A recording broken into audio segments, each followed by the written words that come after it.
সকাল 8টা কি 9টা বাজে। কারো হাসাহাসির শব্দে ঘুম ভেঙে গেল আমার। জোর করে দু চোখ খুলে পাশ ফিরে তাকালাম। রুম একদম ফাঁকা। আওয়াজটা ড্রয়িং রুম থেকে আসছে বুঝতে পেরে আবারও চোখ বন্ধ করে শুয়ে রইলাম আমি। কয়েক মিনিট পর ভারী মাথা নিয়ে উঠে বসে ওনাটা গায়ে পেঁচিয়ে চলে গেলাম নিচে। শুভ্র, মামু, মামানি, আপু, অব্র ভাইয়া, দিদা সবাই মিলে হাসাহাসি করছেন। আমি সিঁড়ি বেয়ে নিচে গিয়ে দাঁড়াতে সবাই ড্যাব ড্যাব করে তাকালো। আমি খানিকটা অপ্রস্তুত হয়ে বললাম, এনি প্রবলেম? কি হয়েছে? আমার কথায় মামানি এগিয়ে এলেন, গালটা আলতো করে ছুঁয়ে দিয়ে বললেন, আমার তো বিশ্বাসই হচ্ছে না রে রোদ। এই বছরটা খুব লাকি আমার জন্য। দুটো নাতি পেয়েছি, এখন আরও একজন আসছে। এত দিনের ফাঁকা ঘরটা পূরণ করে দিলি তোরা দুই বোন। সুখী হমা।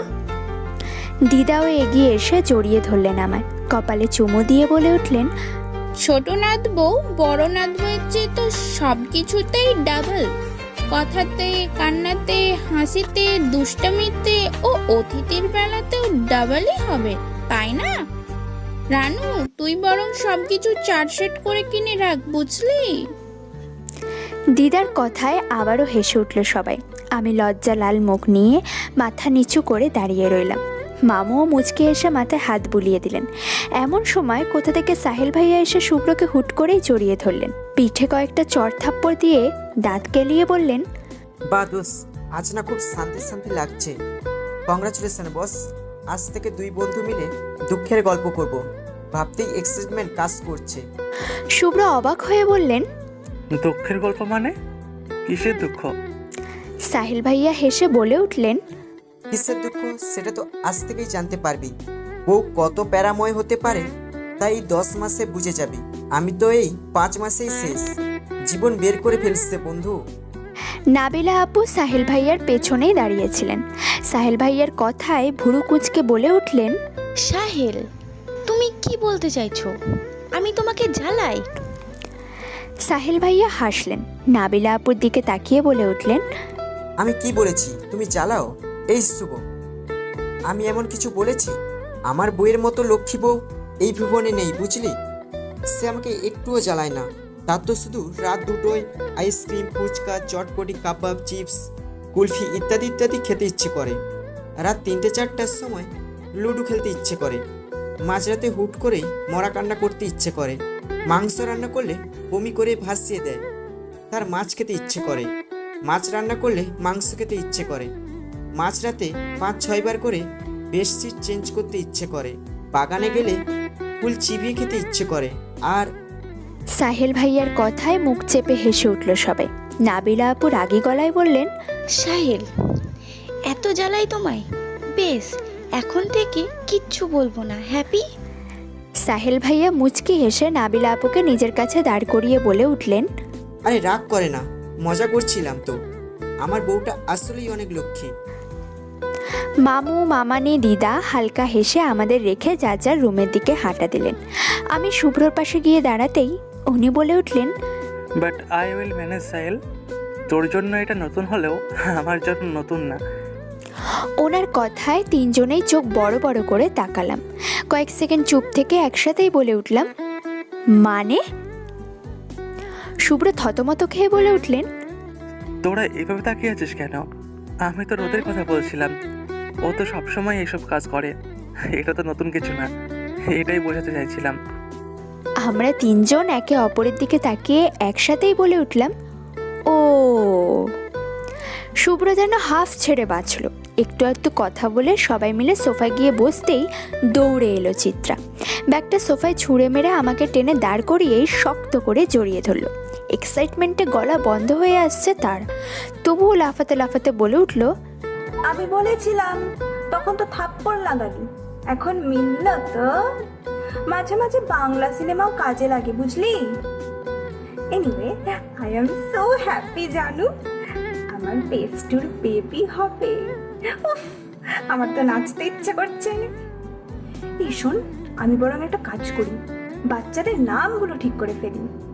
5টা ছেলের নাম আর 5টা মেয়ের নাম।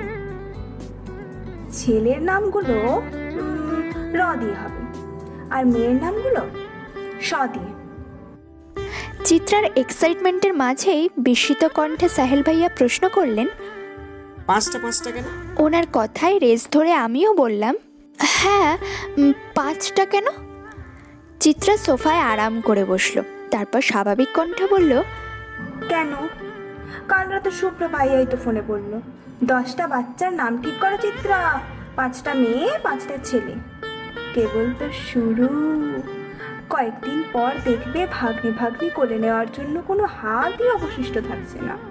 কেউ গলায় ঝুলে আছে তো কেউ পিঠে। দারুণ না?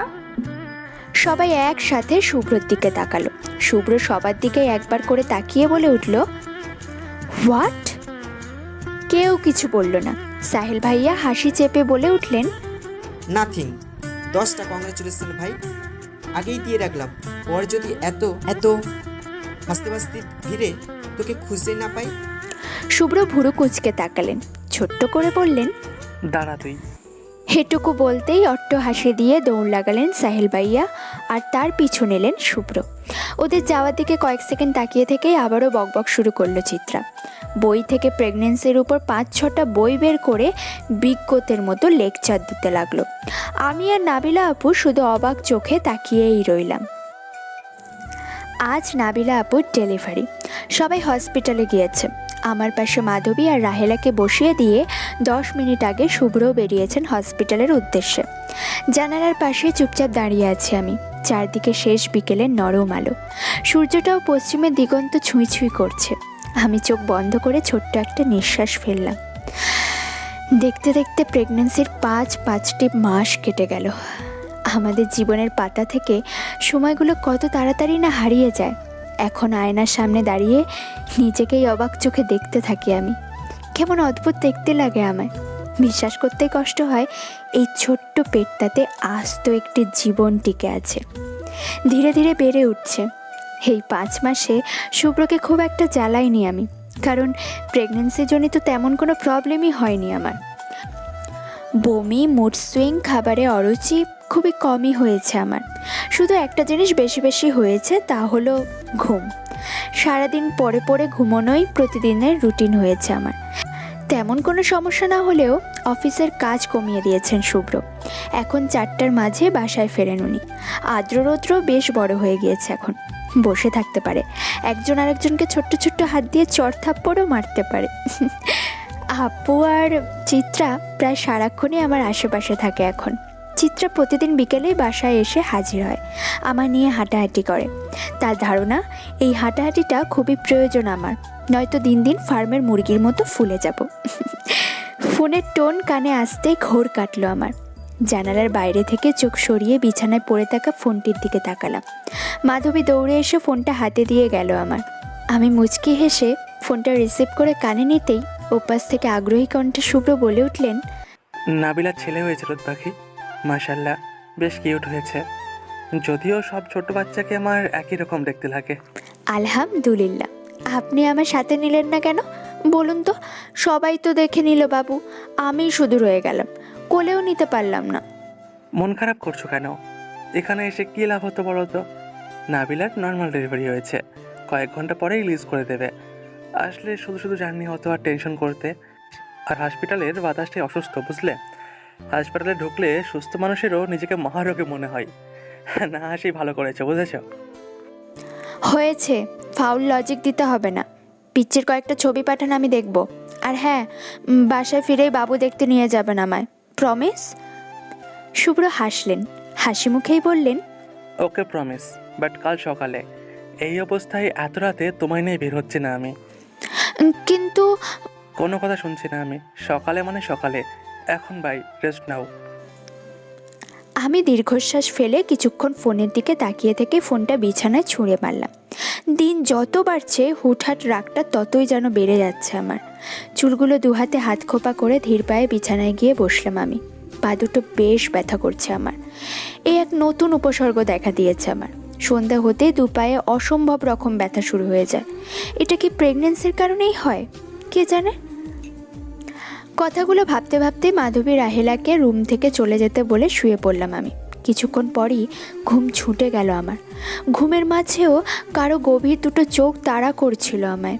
চোখ মেলে তাকাতেই শুভ্রকে চোখে পড়ল। আমাকে তাকাতে দেখে মুচকি হেসে বললেন, শরীর কেমন? আমি দুর্বল হাসি দিয়ে বললাম, পা ব্যথা করছে। উনি কপাল কুঁচকে তাকালেন, তারপর কী ভেবে বললেন, দাও আমি টিপে দিচ্ছি। কথাটা শুনে লাফিয়ে উঠলাম আমি। উনি অবাক কণ্ঠে বলে উঠলেন, কি হলো? পায়ে হাত দেবেন না, দূরে বসুন। উনি আরও কয়েক গুণ বিস্ময় নিয়ে বলে উঠলেন, কেন? আমার ভালো লাগে না তাই। প্লিজ পায়ে হাত দেবেন না, আমার অস্বস্তি লাগে। Just shut up Rodu. আমার মাথা ব্যথা করছে, পা ব্যথা করছে না। আপনি আমার মাথাটা টিপে দিন তো। কি মাথা ব্যথা। শুভ্র ভুরু কুঁচকে তাকালেন। আমি আর চোখে তাকাতেই হেসে উঠলেন উনি।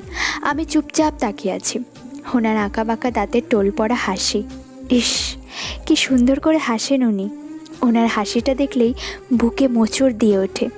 মনে হয় এই বুঝি শেষ হলো দিন, ফুরিয়ে এলো বেলা। কেমন একটা অদ্ভুত চিনচিনে ব্যথা সারা বুক জুড়ে। নানুর মৃত্যুবার্ষিকী ছিল আজ। আজ প্রথম মামুর উপস্থিতিতে নানুর মৃত্যুবার্ষিকীর কার্যক্রমগুলো পুরো করা হলো। সেই উদ্দেশ্যে সবাই মিলে গ্রামে গিয়েছিলাম আজ। বাবার কথা মনে পড়তেই আবেগাপ্লুত হয়ে মামু থেকে গেছেন নানুর সে নির্জন বাড়িটিতে। সাথে থেকে গেছেন মামানি, মা, বাবা। তারা নাকি আলাদা সময় কাটাতে চায়, তাই আমাদের ফিরে আসা। প্রথম গাড়িটিতে অব্র ভাইয়া, আপু, আদ্র, রৌদ্র, সাহেল ভাইয়া, নাবিলা আপু আর সাদাফ বসেছে। আদ্র রৌদ্র বেশ বড় হয়ে গেছে এখন। কিছু ধরে ঝটপট দাঁড়িয়ে পড়তে পারে তারা। দুটো দাঁতও দেখা দিয়েছে মুখে। সাদাফ অর্থাৎ সাহেল ভাইয়ার ছেলের এখন 3 মাস চলছে। এই পিচ্চি বয়সে ভুরু কুঁচকে তাকায় সে। হয়তো বড় হয়ে বেশ গম্ভীর টাইপ ছেলে হবে। আমি আর শুভ্র পরের গাড়িটিতে বসেছি। শুভ্র ড্রাইভ করছে আর আমি তার পাশে। ভাইয়া অফিস থেকে সরাসরি বাইক নিয়ে চলে এসেছিল, তাই আমাদের পেছনে বাইক করেই আসছে। সব ঠিকঠাক চলছিল, কিন্তু একটা দমকা হাওয়ায় মুহূর্তেই পাল্টে গেল সব। শুভ্র আমায় বলল, রোদ কিছু খাবে? পিছনে খাবার রাখা আছে ওই ব্যাগটাই। শুভ্র পেছন ফিরে ইশারা করে দেখাতেই কোথা থেকে একটা গাড়ি এসে পড়লো ঠিক সামনে। শুভ্র প্রথমে খেয়াল না করায় বিপদটা আরও বেড়ে গেল। আর যতক্ষণে শুভ্র সামনে তাকালো ততক্ষণে শুভ্রর হাতে করার মতো কিছুই ছিল না। আমি শুধু দেখলাম শুভ্র দ্রুত সিট বেল্ট খুলে আমার উপর ঝাঁপিয়ে পড়লেন। তারপর ভয়ঙ্কর এক শব্দ।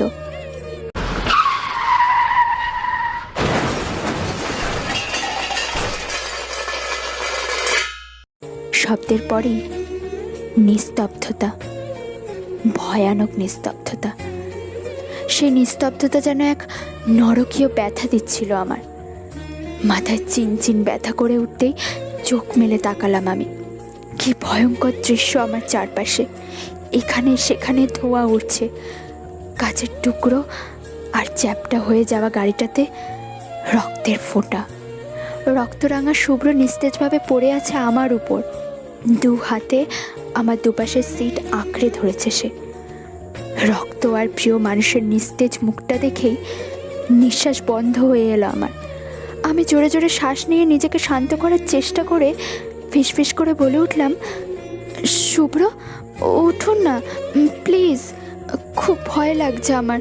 শুভ্র, শুভ্র। কিন্তু না, শুভ্র উঠলেন না। আমি এবার চিৎকার করে ডাকতে লাগলাম তাকে। ওনাকে হারানোর ভয়টা রক্তের ভয়ের চেয়েও কয়েক গুণ বেড়ে গিয়েছিল তখন। কিছুক্ষণ ডাকার পর বিড়বিড় করে কিছু একটা বললেন উনি। আমি তাড়াতাড়ি ওনার মুখের কাছে কান পাততেই কানে এলো, লাভ ইউ রোদ পাখি and love you more my princess. তারপর আবারও সেই ভয়ঙ্কর নিস্তব্ধতা। নিজেকে পাগল পাগল লাগছিল আমার। পাগলের মতো চিৎকার করছিলাম। ততক্ষণে ভাইয়া, সাহেল ভাইয়া, অব্র ভাইয়া সবাই ছুটে এসেছে। গাড়ির দরজা ধরে কিছু একটা বলছিল তারা, কিন্তু কিছুই যেন আমার ব্রেন পর্যন্ত পৌঁছচ্ছিল না। কিভাবে হসপিটালে নেওয়া হলো আমাদের। সবটা সময় একটা ঘোরের মধ্যে ছিলাম আমি। আমার গায়ে তেমন কোনো আঘাত লাগেনি। শুভ্র উপরে এসে পড়ায় কোনো কিছুই তেমন একটা গায়ে এসে লাগেনি আমার। হসপিটালের করিডোরে চুপচাপ বসে আছি। অপারেশন থিয়েটারের উজ্জ্বল লাইটটি নির্বিকার ভঙ্গিতে জ্বলছে, যেন আমার কষ্টটাকে চোখ রাঙিয়ে প্রতিবাদ জানাচ্ছে সে। কিছুক্ষণ পর একটা নার্স এসে ঝাঁকে দিল আমায়। আমি তার দিকে ফিরে তাকাতেই বলল, ম্যাম, আপনার নাক আর কান দিয়ে অল্প রক্ত আসছে, চলুন ম্যাম ড্রেসিং করিয়ে দিই। আমি আবারও চুপচাপ বসে রইলাম। কারো কথায় মাথা পর্যন্ত পৌঁছচ্ছে না আমার। নার্সটি আবারও একই কথা বলাতে ওটির দিকে ইশারা করে অস্পষ্ট স্বরে বলে উঠলাম, আমার আমার হাজবেন্ড। আপনার হাজবেন্ড? ঠিক আছে ম্যাম, প্লিজ চলুন, আপনার চেক আপের প্রয়োজন, হয়তো বেবির ক্ষতি হতে পারে। নার্সের মুখে বেবি কথাটা শুনে নিজের পেটে হাত রেখে তার দিকে তাকালাম আমি। যেন কি করব কিছুই বুঝতে পারছিলাম না। অবশেষে একজন ডক্টর এসে জোর করেই নিয়ে গেলেন আমায়। কেবিনে বসে ড্রেসিং করতে করতে জিজ্ঞেস করলেন, কানে বা নাকি কোথাও ব্যথা লাগছে ম্যাম? আমি মাথা নাড়ালাম, যার অর্থ ব্যথা লাগছে না। ডক্টর মাথা দলিয়ে চিন্তিত গলায় বলল, ওকে। হাতের এক জায়গায় কেটে যাওয়ায় সেখানে ব্যান্ডেজ করে কিছু টেস্ট করানোর জন্য নার্সের সাথে পাঠিয়ে দিলেন আমায়। একদিকে শুভ্রের অপারেশন চলছে, অন্যদিকে আমি টেস্ট করাতে যাচ্ছি। কি একটা অদ্ভুত পরিস্থিতি আমার। অবশেষে সব টেস্ট শেষ করে ওটির সামনে গিয়ে দাঁড়ালাম। ততক্ষণে অপারেশন শেষ হয়েছে। Operation successful. 2-3 ঘন্টার মাঝেই সেন্স ফিরবে শুভ্রর। মাথায় আর হাতেই সিরিয়াসলি ইনজোর হয়েছেন উনি। কয়েকদিন বেড রেস্ট নিলে একদমই ঠিক হয়ে যাবেন, এটাই ডক্টরদের আশা। কথাটা শুনে আবারও সবার মুখে হাসি ফুটে উঠল। আমিও একটা স্বস্তি নিঃশ্বাস ফেললাম, কিন্তু এই স্বস্তি যে সাময়িক সেটা জানা ছিল না তখন। কয়েক মিনিট পর ডক্টরের বলা একটি কথায় পুরো পৃথিবীটাই বদলে গেল আমার। একজন বয়স্ক ডক্টর আমার কাছে এসে বললেন, তোমার গার্জেন কেউ সাথে নেই মা? সাথে সাথে সবাই এগিয়ে এলেন। ভাইয়া জিজ্ঞেস করলো, ইয়েস ডক্টর, আমি ওর ভাই। Any problem? ডক্টর ইতস্তত করে বললেন, হ্যাঁ বাবা, আমার সাথে এসো। আমি স্পষ্ট কণ্ঠে বলে উঠলাম, পেশেন্ট যেহেতু আমি, আমাকেই বলুন ডক্টর, অ্যান্ড এখানেই বলুন প্লিজ ডক্টর, আমার জানা উচিত। ডক্টর আমার দিকে কয়েক সেকেন্ড তাকিয়ে থেকে ছোট্ট নিঃশ্বাস ফেললেন, মাথায় হাত বুলিয়ে দিয়ে বলে উঠলেন, তোমার মাথায় ইন্টারনাল ব্লিডিং হচ্ছে মা। প্রায় 3 জায়গা থেকে ব্লাড লিক হচ্ছে, রক্তের পরিমাণও বেশি। এটা বন্ধ করার কোনো টেকনিক ডাক্তারদের হাতে নেই মা। সমস্যাটা অল্প হলে আমরা কিছু করতে পারতাম, কিন্তু তোমার সমস্যাটা এখন অনেকটাই গম্ভীর আকার ধারণ করেছে। তাই আমি ভুরু কুঁচকে বললাম, তাই? ডক্টর দীর্ঘশ্বাস ফেলে বললেন, তোমার কাছে আর মাত্র 5 থেকে 6 ঘন্টা আছে। এই সময়ের মধ্যে ব্লাড লিক করা শেষ হবে। তারপর আমার হাতটা জোরে চেপে ধরে নিঃশ্বাস বন্ধ করে ভাইয়া জিজ্ঞেস করলেন, তারপর শেষ। লিক হওয়া শেষ হতেই তোমার বোনের জীবনটাও ইতি টানবে বাবা। এখানে আমাদের কিছুই করার নেই ইয়াংম্যান, সো সরি। আমি স্তব্ধ হয়ে দাঁড়িয়ে রইলাম। ভাইয়া আমাকে জড়িয়ে ধরে কী সব বুঝিয়ে চেয়ারে বসিয়ে দিয়ে ডক্টরের কাছে ছুটলেন। সাথে গেলেন সাহেল ভাইয়া আর অভ্র ভাইয়া। আপু আর নাবিরা আপু আমার দুপাশে বসে আছেন। আপু আমার মতো স্তব্ধ। নাবিলা আপু কী সব বলছেন আর সাদাব গলা ফাটিয়ে চেঁচাচ্ছে। আমি চোখ বন্ধ করে একটা শ্বাস নিলাম। গাল বেয়ে গড়িয়ে পড়ল জল। জীবনে কত সময় অযথা নষ্ট করেছি, অথচ আজ বিধাতা সময়ের কাঁটায় দাঁড় করিয়ে দিয়েছেন আমায়। সে কাঁটার প্রতিটি সেকেন্ডের শব্দই যন্ত্রণার, কষ্টের আর আর এক রাশ ভয়ের। এভাবে কি বাঁচা যায়? শুভ্রর এত চেষ্টাও সফল হলো না আজ। আমাকে আগলে রাখার শেষ চেষ্টা করে প্রথম এবং শেষবারের মতো ব্যর্থ হলেন উনি। তার রোদ পাখি 6 ঘন্টা পর হার থাকবে না। এই কথাটা কি উনি মেনে নিতে পারবেন? কি করবেন আমি চলে যাওয়ার পর? আবারও বিয়ে করবেন নাকি তিলে তিলে শেষ হয়ে যাবেন উনি? কত স্বপ্ন দেখেছিলাম দুজনে মিলে। আর 2 মাস গেলেই কোল জুড়ে আসতো এক গুচ্ছ সুখ। সেই সুখটা আর দেখা হলো না। আমার বাচ্চার কথা মনে হতেই টনক নড়ল আমার। আমি 6 ঘন্টা পর না থাকলে আমার সাথে সাথে আমার বাচ্চাটাও না না না, এটা হতে দেওয়া যাবে না। ওকে আসতেই হবে। আমার ভাগের জীবনটুকু উপভোগ করতে হবে তাকে। এই সুন্দর পৃথিবীটা তাকে দেখতে হবে। কথায় আছে, সন্তানের বেলায় মা নামক মানুষটি পৃথিবীর সবচেয়ে সাহসী নারী হয়ে ওঠে। আমিও উঠে দাঁড়ালাম। হ্যাঁ, আমিও উঠে দাঁড়ালাম। নিজের দুঃখটুকুকে ছুঁড়ে ফেলে সন্তানকে বাঁচাতে হবে আমায়। আমি তো এমনিতেও থাকবো না, কিন্তু আমার বাচ্চাটাই যে শুভ্র শেষ ভরসা।